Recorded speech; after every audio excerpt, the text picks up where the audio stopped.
There was rumor that people are going to be without food because of the implementation of the dinar decision. Have you met anybody who's without food because of the decision? No, I haven't met people without food, but I see the reports and I see that people cross the border to get their money from ATMs. Why has there been such a powerful response from the international community over this?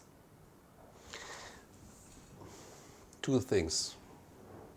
We agree with Kosovo as a sovereign country to exercise sovereignty about the whole territory, including monetary decisions. We don't question the authority of the central bank to regulate that. The only thing we have criticized very harshly is the way in which you do it. Transition period, informing the public. That's it. But why so harsh over something you've been asked to be done a long time ago? Over something that fights terrorism, the fueling of potentially terrorism. Why so harsh? Because with this decision, people are affected. And the effects on the people... certain people. Yeah, certain people. Certain people who live... 5% of the population. Yeah. 5% of the population is not a small number. It's... and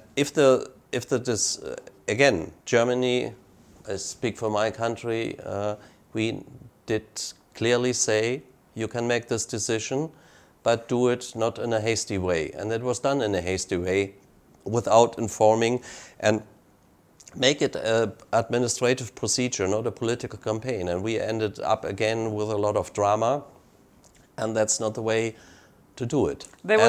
When the result is, then, and I will quote my US colleague, when he has to speak of a degraded partnership, I would be worried.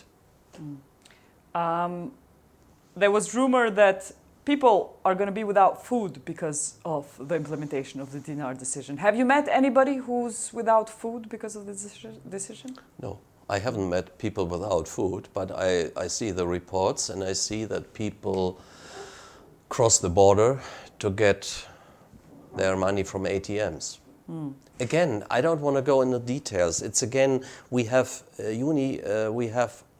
all of Kosovo's friends have said it over and over again. You can do it, but please do it in a transparent and proper way. You know, if you have a situation which is not good, because we want, of course, money not to be used in intransparent channels. But our central bank, head of central bank, claims he informed the U.S. ambassador before this decision was going to take place. I'm interested to know, as Quint countries, when were you informed? Yeah, I knew it by mid-January. That was 2 weeks before. But the citizens who are affected, you know, the decision was taken, I think, on the 27th of December, in the midst of everybody's holiday season. So if you have such a wide-ranging decision, you know, there are so many parameters to be, you know, banks close, new banks are not licensed.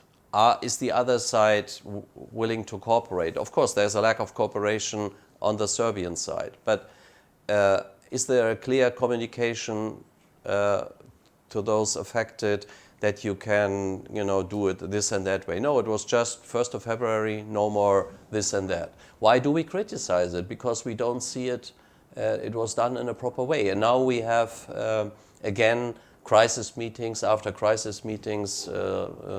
The EU Special Representative was here last week. Instead of talking about long-term, you know, how to implement the Brussels and Ohrid agreements, we talk about, again, flashpoints. And that's, I found very unfortunate. Is the dinar implementation a flashpoint, or are you over-dramatizing it? Why is it a flashpoint? I'm not over-dramatizing it. How do hospitals get paid at the moment? Or kindergartens in the north? Or in the south of the Eber? I don't know. And I mean, you had protests, all of them peaceful so far, but I don't want to go into end up in a situation. Are they paid with Kosovo money? The North Hospital, the kindergartens? I don't know.